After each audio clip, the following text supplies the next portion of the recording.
బతుకమ్మ సంబరాల పేరుతో 4 సంవత్సరాలుగా మున్సిపాలిటీలో అనేక అవినీతి అక్రమాలు, దొంగ బిల్లులు ఉట్టకపోతే దుబాక కమిషనర్పై దాడి.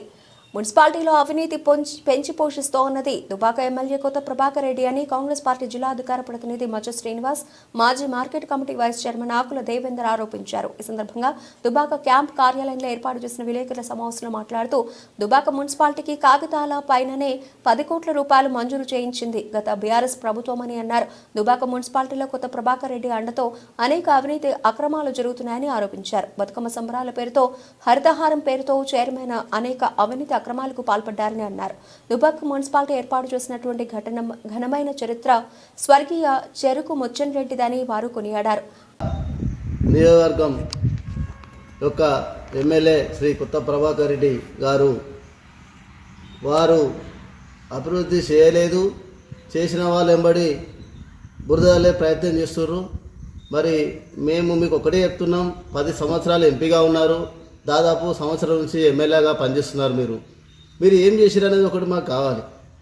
ఇక్కడ దుబ్బాక అభివృద్ధి ప్రదాత స్వర్గీయ మాజీ మంత్రి చెరుకు ముత్తంరెడ్డి గారి యొక్క ఐకాన్ తప్ప ఈ దుబ్బాక కాన్స్టిట్యున్సీకి మరి ఎవరు చేసింది కూడా ఏం లేదు. ఇవాళ దుబ్బాక పట్టణంలో తీసుకుంటే ఇవాళ ఆనాడు ప్రభుత్వ డిగ్రీ కాలేజీ తీసుకున్న 100 పడకల ఆసుపత్రి అదే ప్లేస్లో 100 పడకల ఆసుపత్రి అయింది తప్ప మీరు ఇంకో ప్లేస్ మీతో కాలేదు. ఇవాళ డబుల్ బెడ్రూమ్ కూడా చూసుకుంటే ఆనాడు పట్టాలు ఇచ్చింది ముత్తంరెడ్డి గారి ఆ ప్లేస్, అదే ప్లేస్లో మీరు డబుల్ బెడ్రూమ్ కాబట్టి తప్ప మీతో ఇంకో ప్లేస్ చూసుడు మీరు శాతగాలి. మీతో ఏ రంగంలో చూసినా ముత్తంరెడ్డి గారి కాన్స్టిట్యున్సీలో వారే అభివృద్ధి ప్రదాత. మరి ఇవాళ రెవెన్యూ డివిజన్ చేయాలన్నా ఇవాళ దుబ్బాక నియోజకవర్గం ఇన్ఛార్జి చెరుకు శ్రీనివాసరెడ్డి గారితోనే సాధ్యమవుతుందని చెప్పేసి మేము చెప్తున్నాం.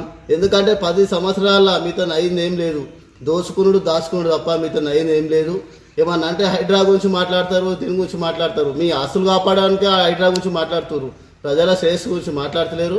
కాబట్టి కొత్త ప్రభాకర్ రెడ్డి గారు 10 కోట్లు వెనుకవేనాయి, 20 కోట్లు వెనుకవేనాయని మీరున్న ఎంపీ అప్పుడు ప్రభుత్వం టీఆర్ఎస్ ప్రభుత్వమే ఎన్ని కోట్లు తీసుకొచ్చారు ఈ కాన్స్టిట్యున్సీకి దుబ్బాక నియోజకవర్గానికి ఎన్ని కోట్లు తీసుకొచ్చారు చెప్పాలి మీరు. ఒకటే మల్లన్న సాగర్ దుబ్బాక కాన్స్టిట్యున్సీలో ఉంటుంది. మరి దాని మల్లన్న సాగర్ పని నడుస్తున్న క్రమంలో రోడ్లన్నీ ఇదైపోతే కాంట్రిబ్యూషన్ ఫండ్ కింద 1000 కోట్ల రూపాయలు వస్తే ఇలా హరీష్ రావు గారు సిద్దిపేట కాన్స్టిట్యున్సీ అభివృద్ధికి తీసుకుపోయారు. మల్లన్న సాగర్ దుబ్బాక కాన్స్టిట్యున్సీలో ఉంటుంది. మరి దాని ద్వారా వచ్చే అభివృద్ధి డబ్బులన్నీ సిద్దిపేట కాన్స్టిట్యున్సీలో పెట్టుకోండు.